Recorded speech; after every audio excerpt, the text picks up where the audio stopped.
Good morning, everybody. Gabe here. If this is your first time tuning in, thank you very much. I am doing a community video. I am here with Kath, the owner of Blue Moon Evolution in Exeter. So what we're going to do is we're going to talk a little bit about how they started, why they started, what they do during COVID to make sure everybody here is following protocol. So Kath, first of all, let's talk a little bit about, you celebrated 25 years. That's right, and thank you for having me, Gabe. Thank you for your time, really, also. I appreciate it, because people are at home and kind of separated from our community, so I appreciate this forum, really. Yeah. So, 25 years ago, we opened our doors. We actually rented this space from the original owner and started a very small, concentrated natural foods market in 1995. My kids were all still in school, and now here we are 25 years later, still rolling along and really still kind of doing business, I guess. I can hear my chefs in the background. They're back there cooking, preparing the soup for lunch tomorrow. Awesome. And many things, right? Yeah. Right. So why did you start?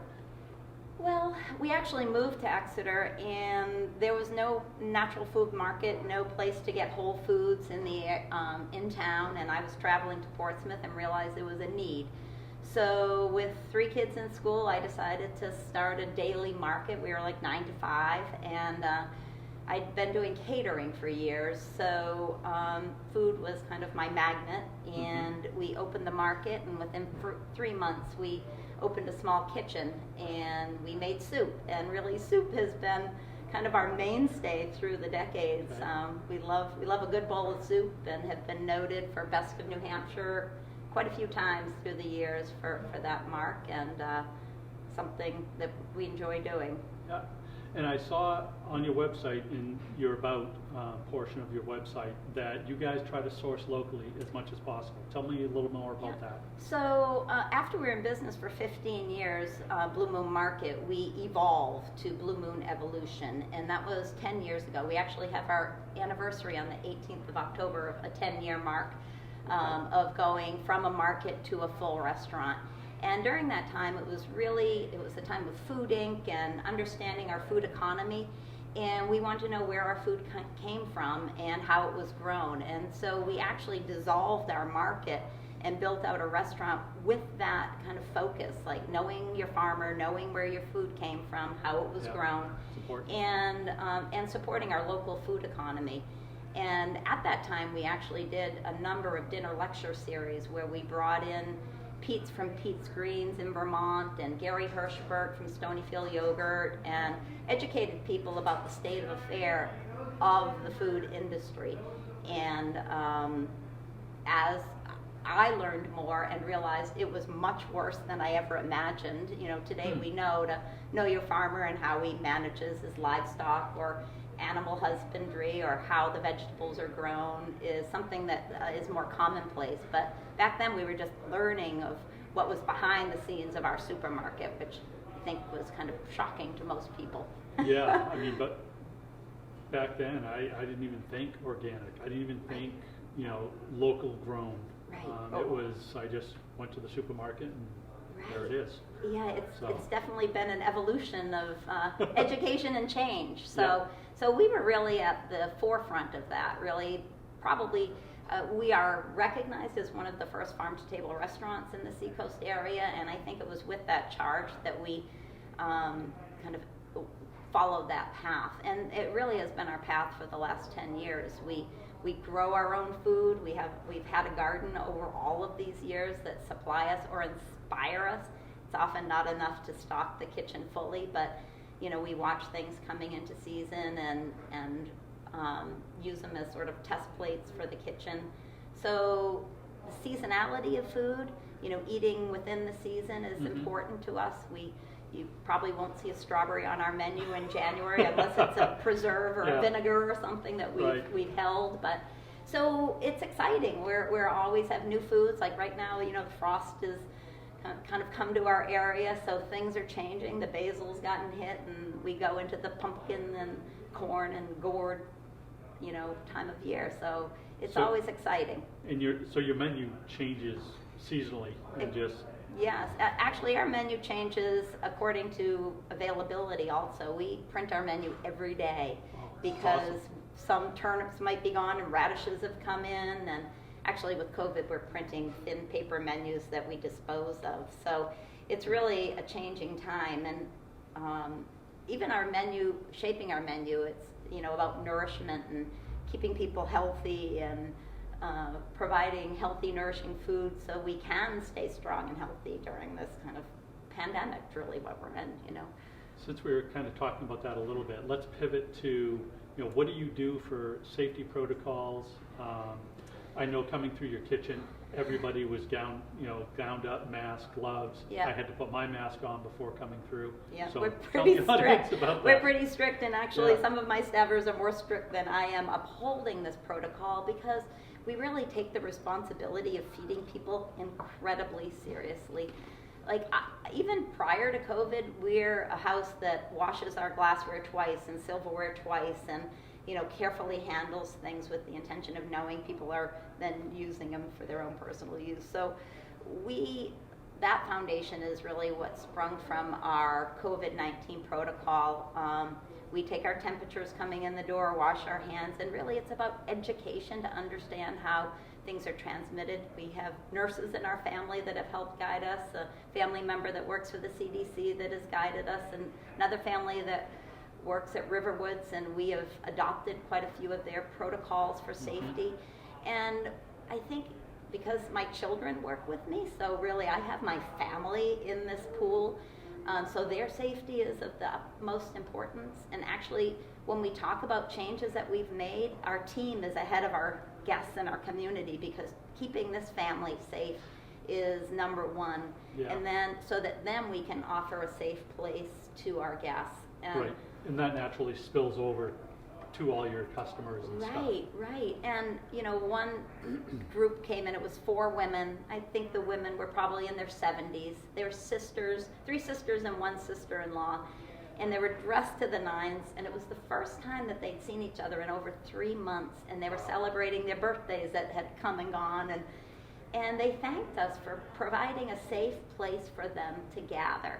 And I think that's the pinnacle of what is driving us, is we really feel like that's an essential part of a healthy community. And the isolation that comes with COVID is really distressing and challenging. So if we can offer a place where people can come and have a bowl of soup and meet up with someone that they haven't seen in a safe environment where we are kind of really bowing and bending to offer a safe place is really, I think, the key of it all. So that's what's driving us, supporting our community, being in relationship with our community, and really just doing our best each day. Yeah, I know Adele and I, my wife, we love coming here. Thank we you. always have a great time. Thank you. As far as dining, do you Yeah. dine in and out? Yeah. Or So we have a big parking lot, which we never realized would be such a benefit at Right. any other time. But our full parking lot is converted to 13 tables. Part of it's under a canopied area if it's rain, and we have gas lights out there, 6 gas lights. And then we all have kind of spread out our dining room, so we have inside seating also, safely distanced. And some people are choosing out and some in, but you are masked till you get to your seat, and if you get up to use the restroom. So really, I think we were ready for that. It's that cold temperature really just came on with a vengeance. So Yeah. really, we have to adapt and adjust, and that's kind of the name of the game, is being flexible and seeing what the next challenge is and rising up to meet it. Yeah, I think January and February is going to be interesting It's for gonna be. restaurants. We did just talk about doing, kind of in the spirit of our dinner lecture series, of choosing a night of the week where we might have 40 guests in-house, that we have a keynote speaker and perhaps a special menu so that people can come out, be educated, be in a safe place, and perhaps elevate the plate a little bit to make it a special evening. But it might be a Tuesday evening, not a Saturday night. Yeah. And then the other end of the spectrum, we've talked about perhaps a family night where we make one meal and There's just a very kind of quick, casual seating, so people can go out, but it's chicken cacciatore night, and if you want chicken cacciatore, come on down. So flexibility, diversity, just letting it unfold is really kind of what we have to do. And will that type of information that you're brainstorming now, will that be available through your Facebook page? Is that Sure, how you Facebook, communicate that? website, yeah. Okay. We, one of our staffers has been the social media kind of carrier of information, so it's an important vehicle. Oh, absolutely. Yeah, to keep everyone it is. informed. So is there anything that we didn't cover that you want to cover, Kath? No, I guess the only thing that carries me also through this time is really gratitude, a deep sense of gratitude for being here and having this opportunity and being supported by our community. We've been busier than we ever imagined we would be in this time, and I think it's because people trust us.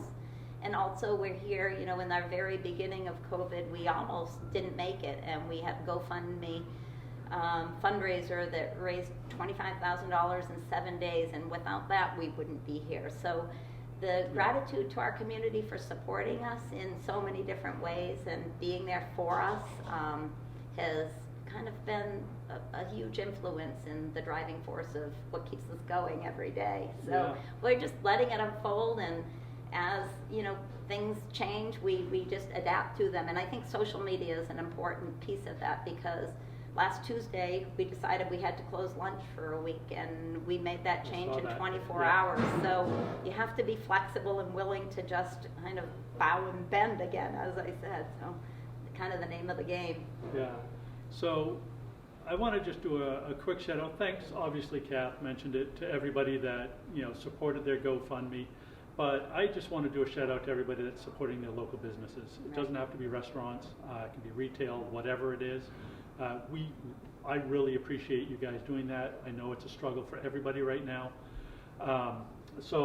Agreed. Yeah. I do, because this is our hub. This is like the center of our whole spiral. Right. And if we can get through this together, I mean, that's the key. You know, it's like each helping one another. So I think the awareness of our local food economy, our local farms and distribution centers are critical during this time, because that's how we'll get through the winter, is by supporting one another. Right. Yeah, absolutely. So thanks everybody for tuning in, and let's circle back around real quick to the $25 gift card, the giveaway. Come on down. So you have to share, like, and comment, please. 3 things. 3 things. Share, like, and comment. And pass this along, and then what we'll do is we'll do a random drawing. We'll grab one person out of the pool of people that shared, liked, and commented, and we'll make sure we get that gift card to you. Thanks everybody for tuning in.